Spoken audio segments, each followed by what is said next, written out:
which are high frequency range starting from a few gigahertz and go up to terahertz range. These are the products that I support for Agilent Technologies. On various other applications, be it antenna, be it radar, be it comms. So we have a team who supports various other technologies also, and I'm part of that team.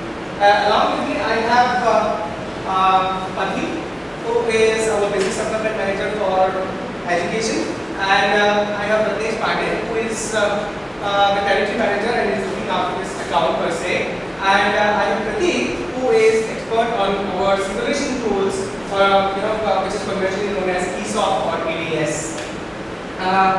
So this is the team so far as Agilent is concerned, and to create a little bit of excitement, I will be asking you a few questions. Okay, when I have such a big forum, so I'll start with how much you are aware of Agilent Technologies as a company. Okay, I know the faculty members definitely must be knowing about it, so that you can judge the knowledge of the students and what is Agilent Technologies as per you. Okay, so I have one slide that I will be showing you. So it is not big slide set though. So I'll be talking about what is Agilent history first. Okay, so let me judge your knowledge. So can you name these two persons? And I have two gifts to be won.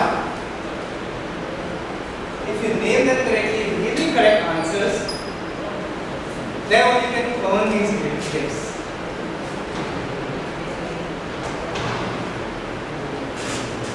So you have to earn them by answering the correct answer. And the rule of the game is one person who wins once is not entitled for a second gift. So we give opportunities for the other members to win the other prizes. Yes. No? No answer? कभी quiz वगैरह में participate नहीं किया? How many of you know HP as a company?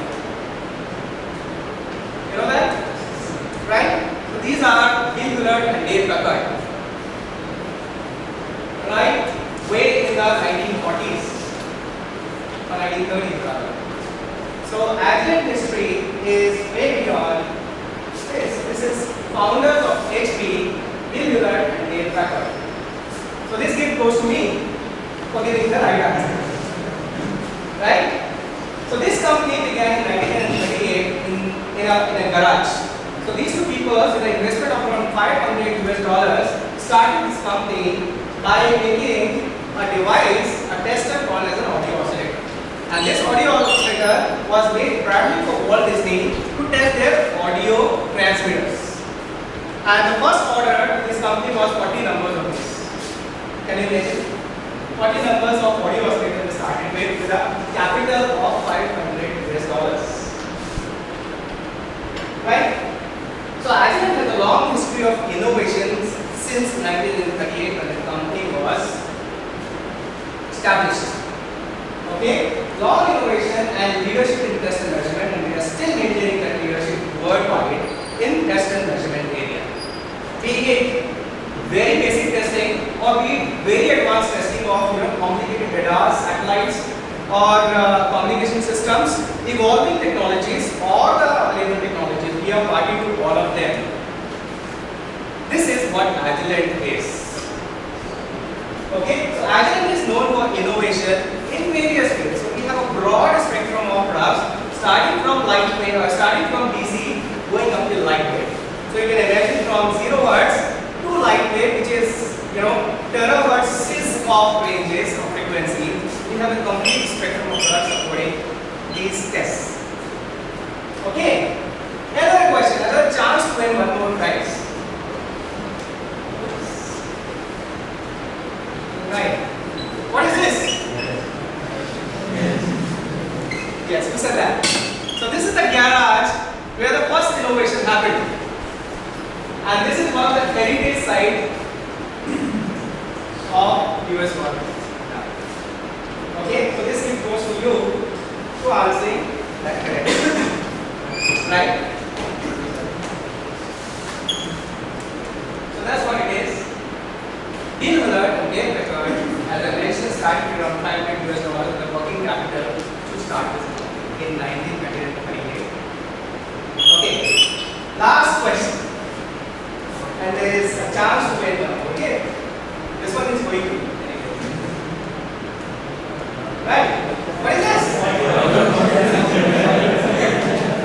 So I do not have so many tips. You would have raised your hand to earn this gift. Okay? Your chance is lost. So I will give you one more opportunity tomorrow to play this. Okay? So I will reserve this for tomorrow. Okay? So this is that audio oscillator, the first test and measurement device innovated by Agilent Technology or by HP then, now Agilent Technology is. And that's what it is. HP 200A audio oscillator. Right? So this is where Agilent started from. And we have so many products now evolved in their technology for to cater to today's and future needs. Okay? Be it in the area of semiconductor testing, be it in the area of digital testing, or be in the area of optical testing or RF or microwave or electronic or testing. Right? So we have evolved in that technology and we cater to all those future needs as well. So all the products that we are seeing here today, they are modular, they are scalable. So Professor Paul in one of the slides mentioned about scalable. What is scalable design? Right? Something which is future proof. That means if you are by changing certain things, you can make this particular device future proof. That means it will be able to take care of the future technologies. So all these instruments that you are seeing here are scalable. Right? They are upgradable. They are configurable. Why we have done so? Because if there is a need for certain application today, let us say, I give an example, you are working on one of the technologies today. Okay? Obviously, your budget will be constrained to cater to that technology. Right? So you will buy an instrument to cater to that technology, but tomorrow you start working on some other thing.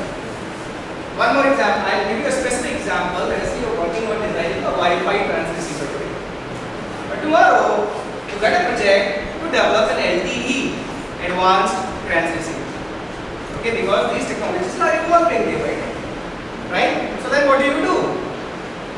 So these instruments can help you preserve and prevent your present investment, and just by small upgrades, you will be able to create those technologies in the future. It could be a hardware upgrade or it could be a software upgrade, depending upon the need of that particular instrument and the technology.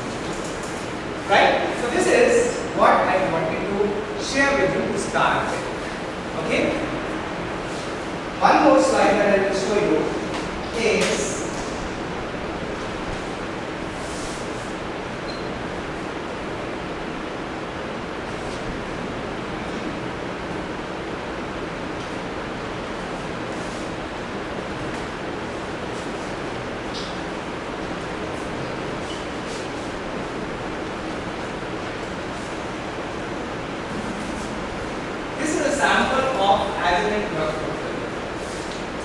if you talk about very basic instruments, be it just a power meter or a multimeter or just an oscilloscope, a mini oscilloscope, or be it certain USB modular instruments, starting from power supply maybe, switches, RF switches, DC switches.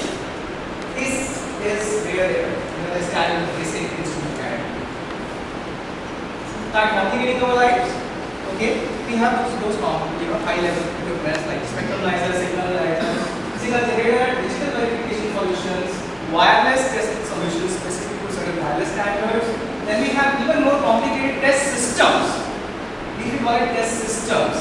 That means they are targeted towards certain specific applications which are high level applications. Like if you want to test a complete radar specifications, if you want to test a complete satellite or satellite transponder.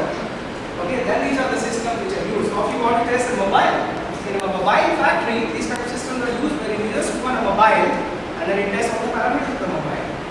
So this is where we stand, starting from very basic box instruments to high level test systems.